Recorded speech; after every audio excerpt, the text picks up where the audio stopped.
तो छंद टॉपिक चल रहा था हमारा, और छंद टॉपिक में हम जो पढ़ने वाले थे वो था छंद के अंग, जिसमें हमने पहला पॉइंट पढ़ा था चरण, जिसे हम पद भी बोलते हैं और पाद भी बोलते हैं। ठीक, दूसरा पॉइंट हमने पढ़ा था वर्ड। ठीक, इसके बाद तीसरा पॉइंट हमने पढ़ा था मात्रा। यदि किसी को मात्रा गिनना नहीं आता है तो इस वीडियो के लास्ट में डिस्प्ले पर ही आपको एक वीडियो दिखेगा, वहाँ से आप जाकर वो वीडियो देखिए और वहाँ पर आपको मात्रा से संबंधित जितना भी आपका टोटल बेसिक होता है वो आपका क्लियर हो जाएगा। ठीक, इसके बाद आपका जो चौथा पॉइंट है जिसे हम कहते हैं गढ़, वो आज हमें पढ़ना है। तो स्टार्ट करते हैं। तो चौथा पॉइंट है हमारा जिसे हम कहते हैं गढ़। अब ये गढ़ होता क्या है, यहाँ से संबंधित जो आपके प्रश्न पूछे जाते हैं वो इस प्रकार से पूछे जाते हैं कि आपको एक शब्द दे दिया जाता है और उसमें पूछा जाता है कि इसमें कौन सा गढ़ है। ठीक, और आपसे इस प्रकार से भी पूछा जा सकता है कि ये जो शब्द है इसमें कोई गढ़ है या नहीं। तो इस प्रकार से किस प्रकार से हम पहचान करेंगे, तो वो चीज़ हमें समझनी है। सबसे पहले गढ़ की होता क्या है, 3 वर्णों के समूह या 3 वर्णों से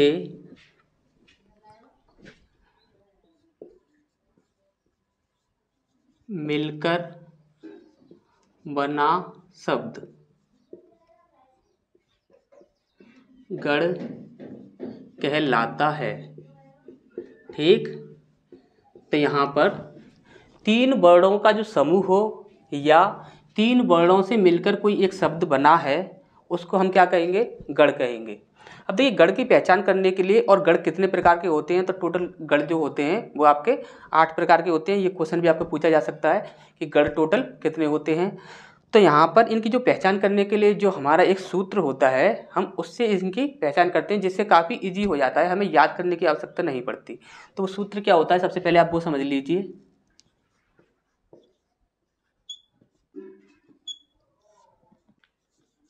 यह माता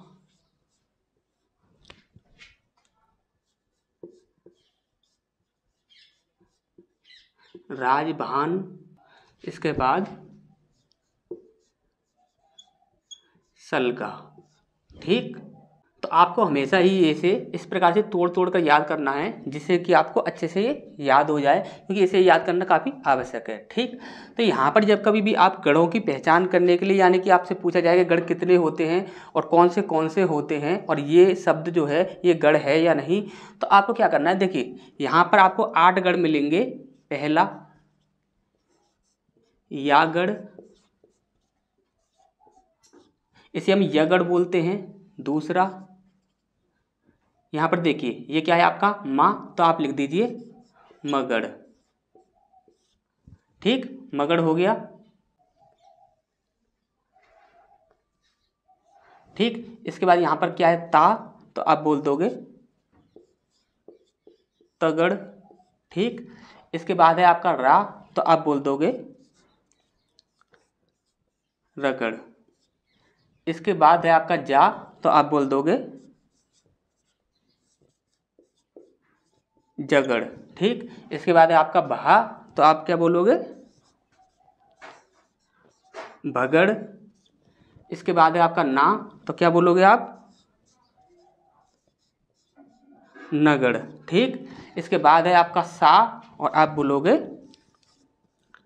सगड़।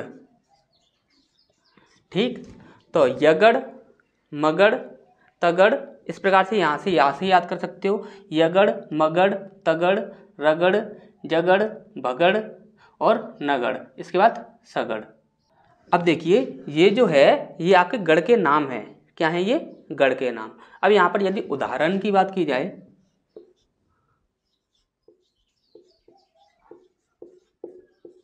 और ये हो गए आपके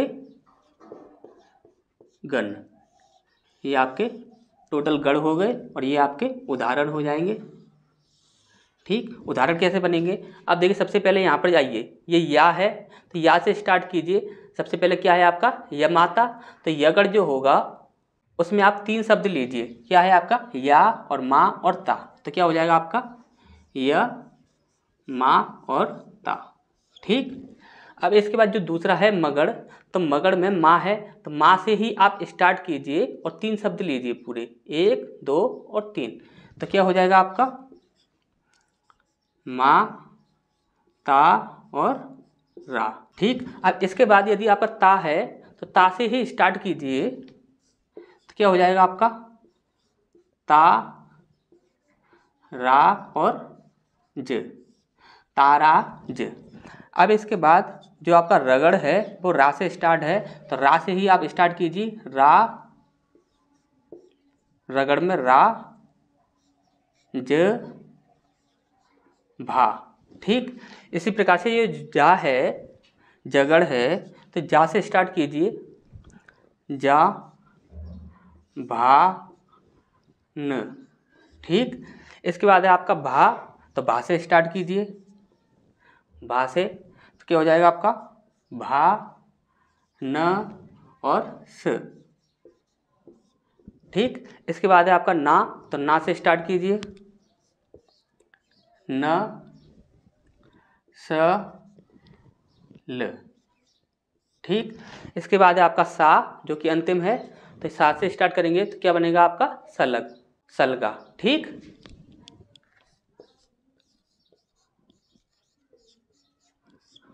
अब यहाँ पर इनके यदि चिन्ह की बात की जाए,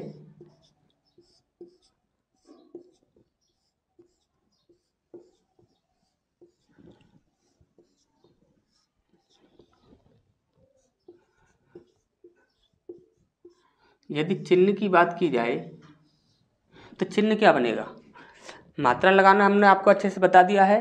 यदि आप मात्रा लगाना अच्छे से नहीं जानते हैं तो आप इस वीडियो के लास्ट में डिस्प्ले पर ही आपको एक वीडियो दिखेगा, उसे देख लीजिएगा, वहाँ से आप मात्रा लगाना अच्छे से समझ जाएंगे। ये क्या है? यह मात्रा, यहाँ पर एक मात्रा होगी यानी कि लघु, फिर गुरु, फिर उसके बाद गुरु। ठीक। इसके बाद यहाँ पर गुरु, गुरु और गुरु। इसके बाद गुरु, गुरु और लघु। इसके बाद गुरु, लघु और गुरु।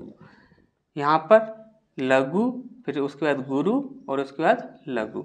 यहाँ पर सबसे पहले गुरु है, फिर उसके बाद लघु है, उसके बाद लघु है। इसके बाद यहाँ पर लघु, लघु और लघु। इसके बाद है आपका यहाँ पर लघु, उसके बाद फिर से लघु और उसके बाद गुरु। अब यहाँ पर आपसे यदि क्वेश्चन पूछा जाता है कि कोई शब्द है उसमें कौन सा गढ़ है, यानी कि हम यहाँ पर बोलें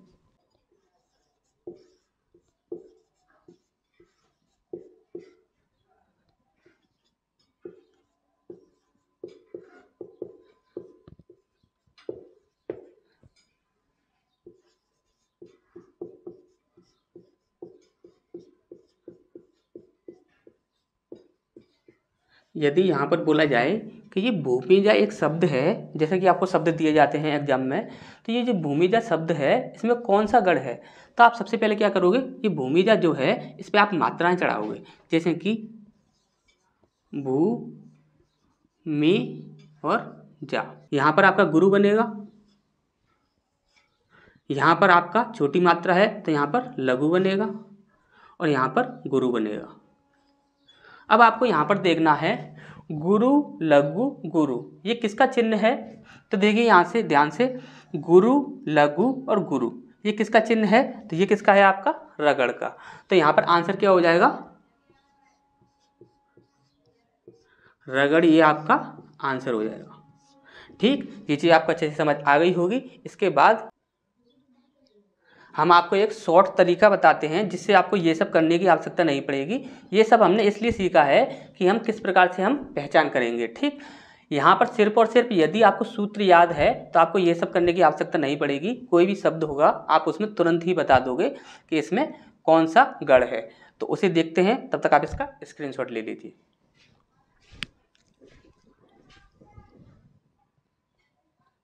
तो यहाँ पर हमने एक शब्द लिया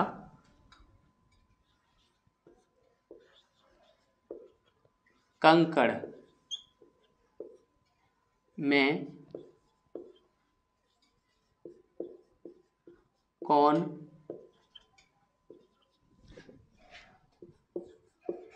सा गढ़ है। आपसे डायरेक्टली पूछा जाए कि कंकड़ शब्द में कौन सा गढ़ है, तो आप वो सब करने की आपको आवश्यकता नहीं है। आपको क्या करना है, सबसे पहले आप इस शब्द को देखिए। इस शब्द में आपका जब कभी आप मात्राएं चढ़ाओगे, जैसे कि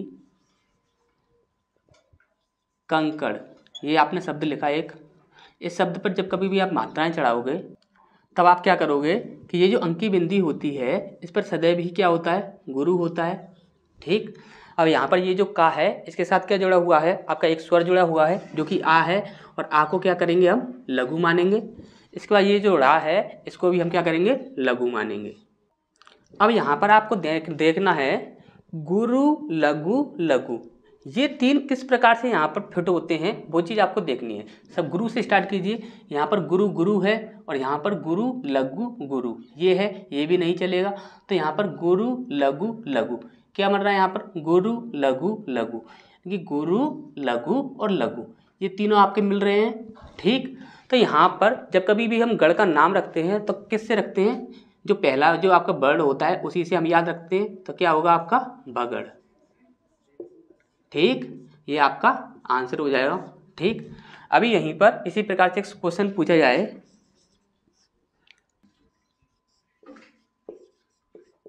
जजमान। अब आपसे इसमें शब्द में पूछा जाए जजमान जो शब्द है इसमें आपका क्या कौन सा गढ़ है, तो आप क्या करते हो, जब कभी भी आप मात्राएं ऐड करते हो तो आप वहाँ पर क्या करते हो कि ये जो आपका संयुक्त वर्ण है जा के साथ ये जो माँ मिला हुआ है, ये जो आपका संयुक्त वर्ण है इसमें आप क्या करते हो कि ये जो आपका संयुक्त वर्ण के साथ जो आधा वर्ण मिला हुआ है इसे आप इसके साथ ऐड कर देते हो और जा को क्या कर देते हो, आप गुरु कर देते हो। ठीक, इसके बाद माँ है, माँ के साथ आ का डंडा है तो यहाँ पर ये भी क्या हो जाएगा, आपका गुरु हो जाएगा। और इसके बाद ये जो होगा ये आपका क्या हो जाएगा, लघु हो जाएगा। ठीक, लेकिन ये जो कंडीशन है ये आपकी बिल्कुल ही गलत है। जब कभी भी आपने इस प्रकार से किया है तो आप हमेशा ही याद रखिए ये आपका गलत है। तो इसका सही क्या होगा, ध्यान से समझिए। हमने लिखा जजमान। ठीक, अब यहाँ पर आप ध्यान से समझिए, हमने आपको तब मात्राएं लगाना सिखाया था, तब आपसे बोला था जब कभी भी किसी वर्ण के उच्चारण में लगने वाला जो समय होगा वही हमें बताएगा कि इस पर कौन सी मात्रा ऐड होगी। यदि किसी वर्ण के उच्चारण में यदि हमें दो मात्राओं के बराबर समय लग रहा है तभी हम उस पर गुरु लगा सकते हैं, अन्यथा उस पर गुरु नहीं लगा सकते हैं। हमने काफ़ी सारे ऐसे पॉइंट आपको कराए थे, जैसे कि अभी ये शब्द है, जब कभी भी आप जजमान पढ़ते हो तब आप उस पर जा पर कभी भी जोर नहीं देते हो, जजमान सीधा ही पढ़ देते हो। इस प्रकार से हम इसके बाद एक एग्जाम्पल और लेंगे जिससे आपको पता लगेगा कि दो मात्राओं के बराबर जो शब्द में समय लगता है तो वो किस प्रकार से लगता है, तो वो चीज़ आप समझिएगा। देखिए यहाँ पर आप ध्यान से समझोगे तो ये जो है ये संयुक्त वर्ण जो है इसके पास ये जो जा है इसे यदि हम इसके साथ ऐड कर देते हैं तो ये कभी भी गुरु नहीं बनेगा, ये हमेशा ही आपका लघु ही रहेगा। ये वाला जो वर्ण है ये आपका गुरु ही रहेगा। क्यों, क्योंकि इसके साथ बड़े आ की मात्रा है तो ये आपका गुरु ही रहेगा। ठीक, इसके बाद ये जो आपका ना है इसके साथ छोटे आ की मात्रा है तो यहाँ पर ये क्या हो जाएगा, आपका लघु हो जाएगा। ठीक, अब यहाँ पर आपका बन क्या रहा है, लघु गुरु लघु। अब यहाँ पर देख लीजिए आप, लघु गुरु गुरु ये ऐड नहीं होगा। अब लघु कहाँ पर है, यहाँ पर है, तो लघु गुरु लघु। तो यहाँ पर ऐड क्या हो सकता है आपका, लघु गुरु लघु, लघु गुरु लघु। तो यहाँ पर हम पता किससे करेंगे, सबसे पहले वाले वर्ड से। तो इसमें कौन सा गढ़ हो जाएगा, इसमें हो जाएगा आपका जगड़।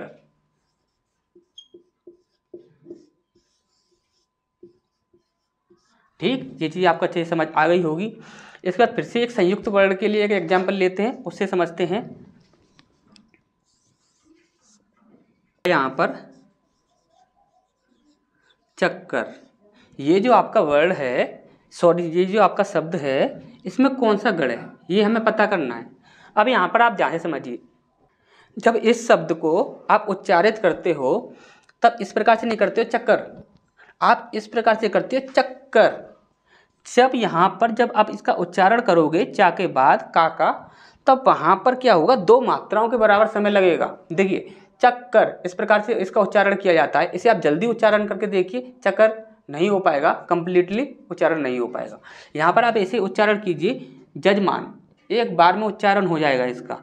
जा का एक बार में उच्चारण हो रहा है, यानी कि मात्रा का जो समय लग रहा है वो कितना लग रहा है, एक मात्रा। अब यहाँ पर इसे आप उच्चारण किए, तब यहाँ पर आपका 2 मात्रा के बराबर समय लगेगा। देखिए चक्कर एक बार में नहीं हो सकता, यहाँ पर इसे जब कभी भी उच्चारण करोगे तो इस प्रकार से ही उच्चारण करोगे, चक्कर, इस प्रकार से ही इसका सही उच्चारण हो पाएगा। तो इस पर आप देखोगे तो कितनी मात्राएं ऐड होंगी, यहाँ पर ये चा जो है इसके साथ यहाँ पर ऐड हो जाएगा, तो यहाँ पर ये क्या होगा, गुरु हो जाएगा। और ये जो आपका का है ये आपका लघु ही रहेगा, और ये जो आपका रा है ये भी आपका लघु ही है। ठीक, तो यहाँ पर जो मात्रा लगी वो क्या लगी, गुरु लघु लघु। अब यहाँ पर आप देख लीजिए, गुरु के बाद 2 लघु होने चाहिए। गुरु के बाद गुरु है, गुरु के बाद गुरु है, गुरु के बाद लघु है, लेकिन फिर से गुरु है। ठीक, यहाँ पर गुरु के बाद हमें 2 लघु चाहिए, गुरु के बाद 2 लघु, गुरु, गुरु के बाद 1 लघु और 2 लघु, यहाँ पर हमारा यही मिल रहा है। तो यहाँ पर कौन सा गढ़ हो जाएगा हमारा, ये पहले वाले से स्टार्ट करते हैं, तो क्या हो जाएगा आपका भगड़। ठीक, अब यहाँ पर एक शब्द और लेते हैं, उससे समझते हैं। जैसे कि हमारे पास एक शब्द है अपर्णा। ठीक, अब यहाँ पर आपको देखना है, इस पर आप जब कभी भी मात्राएं ऐड करोगे तो हमने आपको बताया था कि जब कभी भी ये ऊपर वाली जो मात्रा होती है इससे आपका सदैव ही ये वाला रा निकलता है। ठीक, ये आपका आधा रा निकलता है। ठीक, अब यहाँ पर इसमें हमें यदि मात्राएं देखनी है तो मात्राएं देखिए कितनी निकलेंगी। यहाँ पर सबसे पहले आ, ये आपका क्या है, एक स्वर है, तो इससे हमें कोई भी दिक्कत नहीं है, यहाँ पर तो हमारा एक मात्रा हो गई। इसके बाद है आपका पा, पा को हमने यदि आधा किया तो इसके साथ से हमारा क्या निकला, छोटा आ, यानी कि इसकी एक मात्रा हमारी और मिल गई हमें। ठीक, अब यहाँ पर हमारा निकला रा, रा जो निकलेगा वो कौन सा निकलेगा, ये वाला रा निकलेगा जो कि आधा। अब यहाँ पर ये जो रा है इसको आप यदि ध्यान से देखोगे तो ये आपका रा आधा हो जाएगा, और इसके साथ से आपका क्या निकलेगा, बड़े आ की मात्रा, क्योंकि यहाँ पर बड़ा आ ऐड है। ठीक, तो यहाँ पर क्या होगा, बड़ा आ होगा। अब यहाँ पर आप ध्यान से समझिए मात्रा कितनी निकली, यहाँ पर एक लघु की मात्रा ये निकल कर आई, एक लघु की मात्रा आपकी ये निकल कर आई, और यहाँ पर एक गुरु की मात्रा निकल कर आई। अब हमें देखना है लघु लघु गुरु, तो लघु लघु गुरु कहाँ पर होगा, तो देखिए आप लघु कहाँ पर है, यहाँ पर है, तो लघु लघु नहीं हो रहा, तो यहाँ पर 2, हमें सबसे पहले 2 लघु चाहिए, 1 गुरु चाहिए। तो यहाँ पर 1 लघु है सिर्फ, यहाँ पर देखोगे आप तो 1 लघु है, इसके बाद गुरु है, इसके बाद यहाँ पर देखोगे 1 लघु, 2 लघु, 3 लघु, तीनों ही आपके लघु हैं, लेकिन हमें चाहिए 2 लघु और 1 गुरु। यहाँ पर 2 लघु और 1 गुरु, ये वाला आपका फिट बैठेगा। तो यहाँ पर आपका जो गढ़ होगा वो कौन सा होगा, पहले वाले से स्टार्ट करते हैं, तो क्या हो जाएगा आपका सगढ़।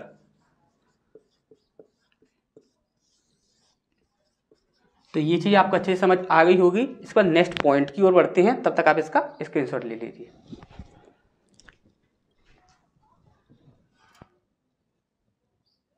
इसके बाद हमारा नेक्स्ट पॉइंट है जो है हमारा 5वां, जिसे हम कहते हैं छंद के अंग। तो 5वां आया हमारा जो है आपका यति।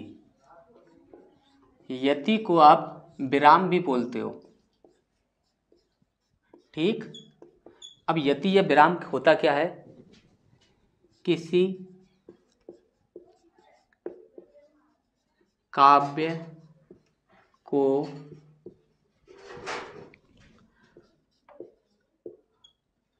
पढ़ते समय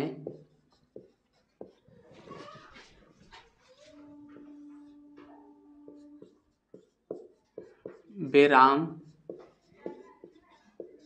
चिन्हों के स्थान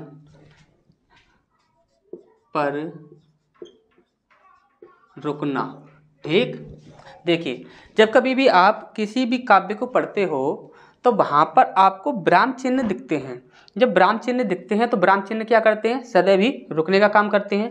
विराम चिन्ह इसीलिए होते हैं कि किसी भी काव्य को पढ़ने के लिए हमें कितने समय के लिए रुकना है। हर विराम चिन्ह की जो समय सीमा होती है वो आपकी अलग अलग होती है।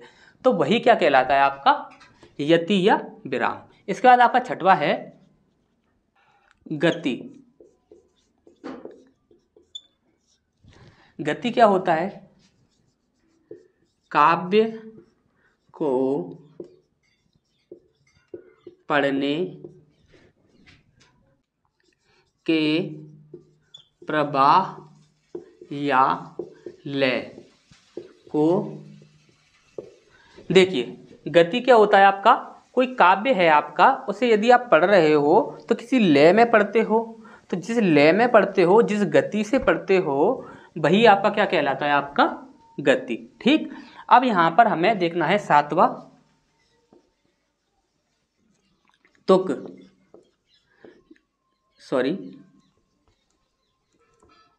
तुक। ठीक, तो ये तुक होता क्या है, किसी काव्य की प्रत्येक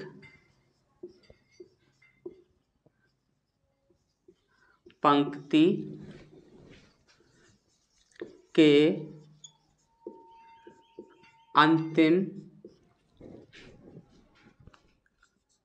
वर्ण का समान होना। किसी काव्य की कोई पंक्ति है, जैसे कि किसी काव्य को हम पढ़ रहे हैं तो उसमें जितनी भी आपकी पंक्तियां आएंगी, यदि उन पंक्तियों के जो अंतिम का जो वर्ण होगा यदि वो आपका समान होता है तो वही कहलाता है आपका तुक। तो एग्जाम्पल से समझते हैं।